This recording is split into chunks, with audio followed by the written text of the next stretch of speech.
Finnish rescue divers believe they solved Maldives cave dive mystery that claimed 5 lives. A heartbreaking underwater tragedy in the Maldives that claimed the lives of 5 experienced Italian divers may finally have an explanation. Finnish rescue divers involved in the recovery mission now believe a deadly sandwall illusion inside a deep sea cave system may have trapped the group and led to one of the worst diving disasters in Maldivian history. Now we explore the truth, the mystery, and every details of this story on our AI podcast. Imagine, completing 5,000 perfect dives. I mean, that's just an astronomical number. Right. You'd know the ocean better than your own home. Uh-huh. The equipment just feels like an extension of your own lungs. Yeah, exactly. Dealing with currents, monitoring your depth, it all just becomes pure muscle memory at that point. Exactly. But then, on dive 5001, you swim into a cavern, you turn around to leave, and the exit you literally just came through has simply vanished. Wow. Yeah, it's just replaced by a solid wall. So today we are taking you into a really baffling and honestly a truly heartbreaking mystery from the Maldives. It's a tough one, for sure. It really is. We're looking at a tragedy that occurred in the Finnish cave system. And we're drawing on this incredibly detailed reporting from an article called The Sandwall Illusion, Tragedy in the Maldives Caves. Right, the sandwall illusion? Yeah, and the mission for you today, as you listen to this deep dive, is to really understand how 5 highly experienced marine experts just vanished inside this underwater labyrinth. Okay, let's unpack this. What's fascinating here is that we are absolutely not talking about amateurs. Right. Like, these aren't tourists making foolish, preventable mistakes.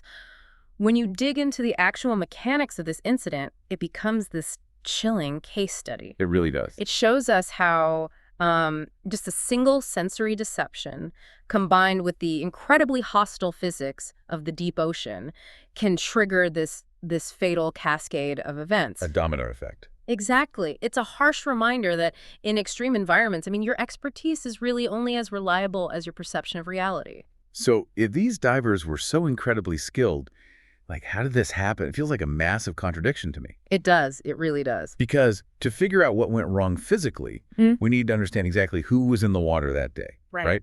Knowing their backgrounds makes this mystery so much deeper. Right. The resumes of the people involved completely frame how we have to analyze this whole thing, because this dive took place last Thursday in the Vavu Atoll. Which is a world-renowned diving region in the Maldives, right? Oh, absolutely. World class. And the 5 victims, they were all Italian, and they were all deeply dedicated, high-level marine experts. Yeah, I saw in the research there was a renowned marine biology professor leading the group. Yes, Monica Montefalcone. Okay. And she was diving with her daughter, Georgia Somacol, along with 2 other marine researchers, Federico Gualtieri and Muriel Odinino. Right. And they were all being led by Gianluca Benedetti, who was their Maldives-based diving guide. And we really need to emphasize the caliber of these individuals here. Definitely. Monica's husband actually noted that she had completed around 5,000 dives. 5,000 dives. I was thinking about this. If you dived every single weekend of the year, it would still take you almost a century to hit 5,000 dives. Yeah, it's practically a lifetime underwater. And the guide, Benedetti, he was known all over the region for his meticulous safety checks, before every single expedition. So he wasn't a cowboy. He wasn't taking wild risks. Not at all. He was known for being extremely careful. Yet, despite all of that combined experience, Benedetti's body was found near the cave entrance, and the other 4 were found days later. Oh, wow. Yeah, trapped in the 3rd deepest chamber of the cave, roughly 165 feet below the surface. Which is just staggering. Having that many dives is it's like being a commercial airline pilot with decades of flight hours. Right, yeah. At a certain point, navigating the environment is automatic. Yeah. So how does a group this season just disappear into a cave? Well, is there a psychological point where extreme experience actually creates a blind spot? You've survived so much that you just stop expecting the unexpected. that is actually a very real phenomenon in high-risk professions. Yeah. Hyperfamiliarity can sometimes lead to what we call a normalization of risk. Okay, meaning what exactly? Meaning your brain assumes it can handle the next complex situation simply because it handled the last 1,000 just fine. Ah, I see. An experienced brain relies heavily on pattern recognition. But in this specific case, the physical environment presented a pattern that was just a complete lie. A lie. Yeah, this cave presented a trap that completely bypassed their experience entirely. Here's where it gets really interesting. To understand how experts get caught in an inescapable trap like that, you have to look at the unique, almost predatory geography of the cave itself. It is genuinely terrifying. Yeah. The bodies were eventually recovered by a team of highly trained Finnish rescue divers working alongside Laura Moroni. She's the CEO of DAN Europe, which is a major diving safety organization. Right. And the layout they described for this cave, it's just wild. The architecture of the Thinwana Kondu cave system is practically designed to disorient the human brain. So imagine you are swimming into the system. You enter a large, bright first chamber. It has this nice, bright, sandy floor. Yep, completely normal so far. Right. And from there, you travel down a distinct corridor. That corridor spills you out into a second chamber, which is this dark, round cavern completely cut off from natural sunlight. And the mechanism of the trap lies exactly between those two spaces. Right. Separating the corridor from that dark second chamber is a sandbank. Yes, the sandbank. This is the visual illusion, because going into the dark chamber is relatively easy, right? Very easy. You're swimming forward, you can easily look over the sandbank, and you enter the room. But when you turn around to swim back out, your visual perspective completely flips. Exactly. Because of the angle you were looking from and the lack of light, that sandbank suddenly looks exactly like a solid stone wall. It completely hides the real exit corridor that you just swam through. Yeah, and right to the left of this visual illusion is another short corridor, but this one is a complete dead end. And that's where they were found. Right, all 5 victims were found inside that incorrect dead-end passage. It is literally a physical optical illusion, like walking through a funhouse mirror or a one-way door that just vanishes the second you step through it. It is the ultimate betrayal of the senses. Because, underwater, your spatial awareness is already severely compromised to begin with. How so? Well, you're floating, so gravity feels entirely different, and light refracts and behaves very strangely underwater. If your eyes tell your brain, hey, the exit is a solid wall, your brain will absolutely believe it. With all that experience. It doesn't matter how many thousands of dives you've done. As humans, we trust our vision over everything else. Wait, but hold on. Think about that for a second. Even with the visual trick, wouldn't an expert immediately recognize that they were in the wrong place? What do you mean? I mean, a short dead-end tunnel must feel entirely different from a long transit corridor, right? Wouldn't the shape of the rock or the sudden lack of water current immediately signal to an expert that they made a wrong turn? You think so? Why didn't they just, stop and turn around? Well, under normal shallow water circumstances, absolutely. An expert would sense the lack of water flow. They would notice the dimensions of the rock walls changing around them. Right. They would stop, reassess, and just retrace their steps. But you're assuming they had the luxury of time and clear, rational heads to process all that sensory data.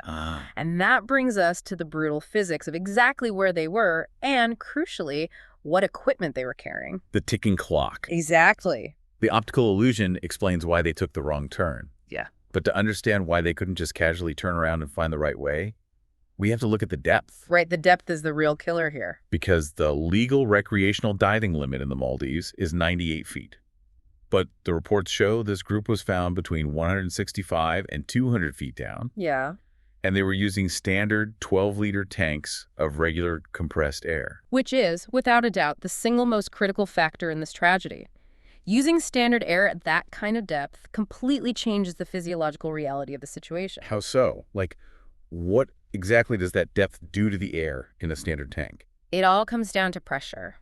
Down at 200 feet, the physical weight of the water above you creates immense ambient pressure. Okay.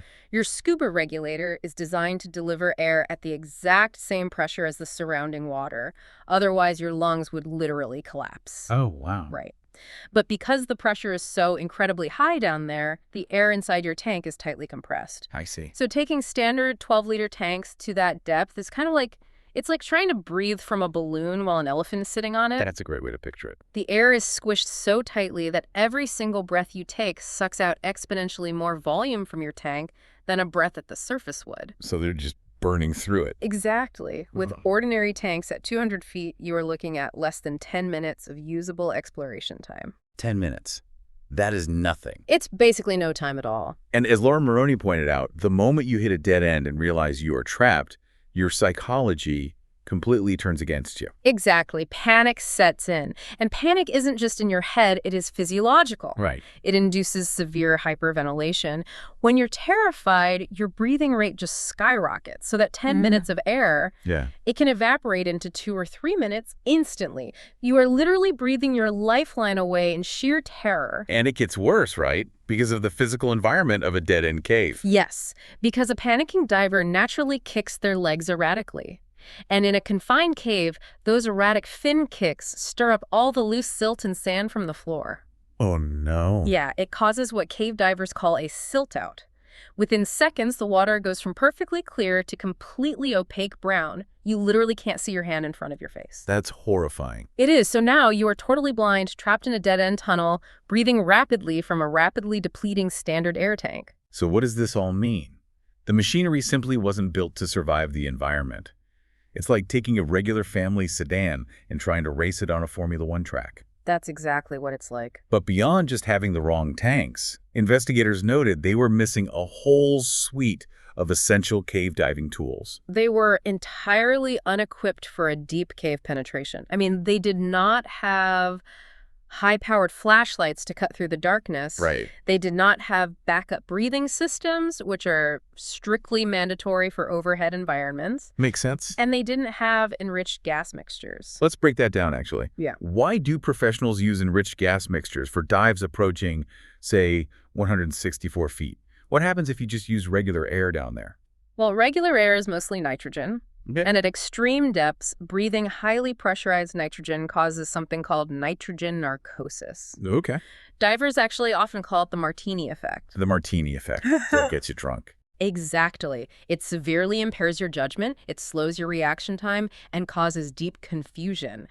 Enriched gas mixtures alter the ratio of gases to prevent that narcosis, keeping your mind sharp. Wow. Because they were on standard air, their cognitive functions were likely already impaired before the panic even set in. That's a nightmare. And crucially, the reports noted they did not have Ariadne's thread. Yes, the absence of Ariadne's thread is probably the most glaring omission for a team this experienced. For someone who isn't a cave diver, what exactly is Ariadne's thread? Is it literally just like a rope?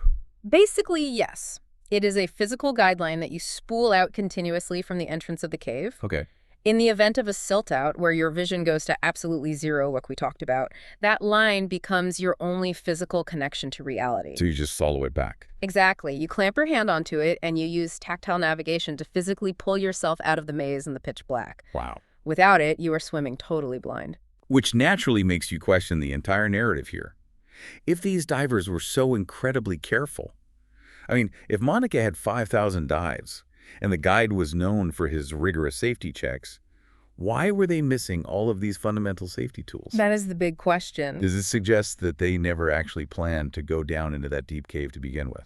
That is precisely where the investigation splits. The sheer lack of technical equipment strongly suggests they never intended to be in a 200-foot deep cave system. Right. Highly experienced divers do not just forget to bring backup gas and guidelines if they are planning a technical penetration dive.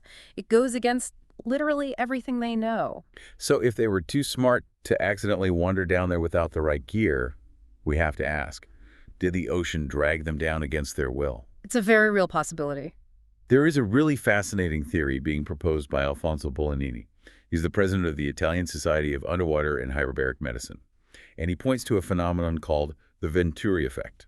If we connect this to the bigger picture, the Venturi effect is a perfect example of how environmental anomalies can instantly override human intent. Okay. It happens when a fluid, like ocean water, is forced through a constricted section or a narrow opening in the rocks. How does that actually grab a diver, though? Like, practically speaking. Think about putting your thumb over the end of a running garden hose. Oh, sure. By narrowing the opening, the water velocity shoots out much, much faster. In a massive underwater cave system, when large volumes of water are squeezed through narrow cave mouths due to tides or, say, poor weather. Which they had that day, right? Exactly. It creates an incredibly powerful, localized suction force. It's like swimming past an invisible, high-powered vacuum hose. Basically, yes. 1 second, you are swimming along a coral wall at 90 feet, just minding your own business, and the next, this massive invisible current simply grabs you. and it drags you deep into the darkness before you can even react or inflate your buoyancy compensator to float away. And this suction theory actually aligns perfectly with what the tour operators are saying. Right. If we look at the logistics and the actual planning of the expedition, it paints a very different picture of their intentions that day. Because I was looking at the statements from the Italian tour operator managing the cruise, Albatross Top Boat. Yes. Their lawyer, Orietta Stella, stated adamantly that the company was completely unaware the group ever planned to exceed the legal 98-foot limit. Right. They claimed the dive was strictly intended for shallow coral sampling. And the captain of their vessel, the MV Duke of York, went on the record to confirm that he personally briefed the divers on the local depth restrictions before they ever hit the water. So you combine those facts. You have a tour operator expecting a shallow scientific dive. Yeah. You have a captain delivering a safety briefing about depth limits. And you have a team lacking any of the required deep cave equipment. It all points one way. It heavily supports the idea of an external, uncontrollable force, like the Venturi effect, or severe downdrafts caused by the poor weather that day initiating the tragedy. They didn't swim down there, they were pulled. Hold on, though. Let's look at the physical evidence for a second. Okay. If the tour operator and the captain are telling the truth, and this was supposed to be a shallow dive, and they suddenly got sucked down by a massive vacuum current, Right. why was the guide's body found near the entrance, while the other four were trapped deep inside the dead-end corridor? Yeah. If a giant invisible hose sucks up a group of people, wouldn't they all get dragged down the tube together? You'd think so. Does the physical layout of where the bodies were found truly align with a sudden suction event? Or does it point back to a tragic navigational error? That is the most haunting piece of the puzzle, honestly, and it is what makes this so difficult to solve. Yeah. If they were caught in a downdraft, the guide, Benedetti, might have been positioned slightly differently in the water column when it hit. Oh, I see. He might have managed to fight the current just enough, or he might have been violently separated from the rest of the group during that initial pull. And if it wasn't the current? Well, if it was a navigational error and the visual illusion trapped them, he may have realized they were in the dead end. Okay. He saw the silt kicking up, he saw the panic setting in, and he made a desperate solo push for the exit to secure a line or go get help. But he didn't make it. Right. At that depth, on standard air, he simply ran out of breath just as he reached the mouth of the cave. The immense, unforgiving power of this cave system wasn't just felt by the original 5 divers either. Its lethal nature extended to the very people trying to solve this mystery. Yes. This highlights the extreme cascading consequences of deep water emergencies. Because the tragedy actually deepened during the recovery efforts. A Maldivian rescue diver, Mohammed Muhi, tragically died of decompression sickness while trying to retrieve the victims' bodies. It's devastating. It really underscores that even when you know exactly what the dangers are and you are a highly trained rescue professional, the deep ocean operates on margins of error that are virtually zero. It really does. And it brings up the extreme physical toll of deep-sea recovery. Decompression sickness, commonly known as the bends, is an incredibly violent physiological reaction. What exactly is happening in the body when someone gets to the bends? So when you breathe pressurized air deep underwater, your body absorbs a massive amount of nitrogen into your tissues. Okay. If you ascend to the surface too quickly, the sudden drop in pressure causes that dissolved nitrogen to rapidly expand. Wow. Yeah, it actually forms bubbles directly inside your bloodstream and your joints. That sounds incredibly painful. It is. Think of opening a warm bottle of soda. The sudden release of pressure causes all the gas to violently bubble up. Right.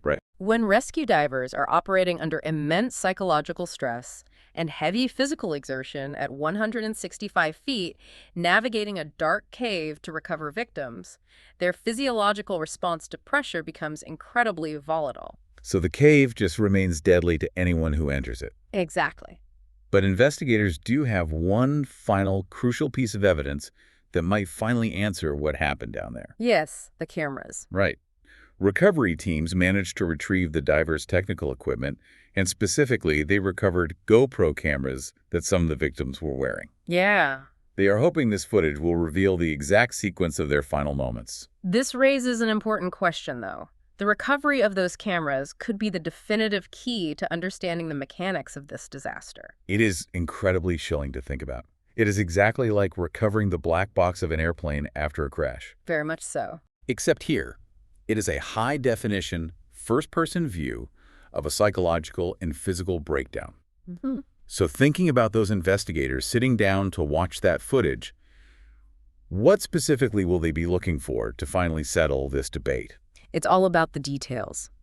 How do you look at underwater video and distinguish between a sudden current dragging them down versus a slow-motion navigational error? They will be looking very closely at the environmental context clues captured in the background, specifically the bubbles. The bubbles. Yeah, exhaust bubbles always float straight up to the surface, right? Right. If it was the Venturi effect, the footage will show a sudden, uncontrollable acceleration. You would see the diver's bubbles being whipped horizontally or even downwards. Oh, I see. You would see a frantic, immediate struggle against a sheer physical force entirely out of their control. And if it was the optical illusion? If it was the sandwall illusion, the footage will be entirely different. It will start calm. You will see deliberate, controlled swimming into that dead-end corridor. Then you will watch the subtle shift in body language as the confusion sets in. That's eerie. It is. You will see their hand signals change. And crucially, you will see their breathing rate, visually represented by how fast the bubbles are escaping their regulators, suddenly increase as the panic takes hold. Wow. That will be followed by the erratic kicking and the silt clouding the lens. That footage will definitively answer the question of whether the ocean grabbed them or their own eyes betrayed them. To summarize what we have unpacked today for you listening, an expedition comprised of some of the most experienced marine professionals in the world turned into one of the deadliest diving incidents in Maldivian history. Yeah. It appears to be a devastating convergence of factors. You have the potential of a predatory visual illusion, the sand wall, tricking their spatial awareness. Right. You have the crushing physics of extreme depth combined with entirely unsuitable equipment for that environment, leading to severe physiological impairment. And you have the unforgiving reality of panic when a 10-minute ticking clock suddenly accelerates to zero. It is a tragedy of compounding variables, and it leaves us with a profound, almost unsettling realization to ponder long after we finish discussing this case. That's that. As human beings, we rely implicitly on our vision to tell us the truth about reality. We trust our eyes more than any other sense we possess. Sure. But in an alien environment, 165 feet underwater, isolated in the dark, under crushing physical pressure, the moment your eyes deceive you, your decades of expertise, your thousands of hours of practice might be entirely rendered useless. That's terrifying. It forces you to ask, how much of your own safety in life, in any complex system, relies on the blind assumption that what you see is actually what is there? That is a haunting thought to leave on. If the physical world secretly changes shape while you aren't looking, all the mastery in the world won't save you. Thank you for joining us on this deep dive into the unknown. Keep questioning what you see, stay curious, and keep exploring. We will catch you on the next one. Okay, one question for you. Did the alleged sandwall illusion inside the underwater cave truly confuse the divers, or were there additional environmental factors such as darkness, panic, currents, or low visibility involved? Don't forget to comment it. Thanks.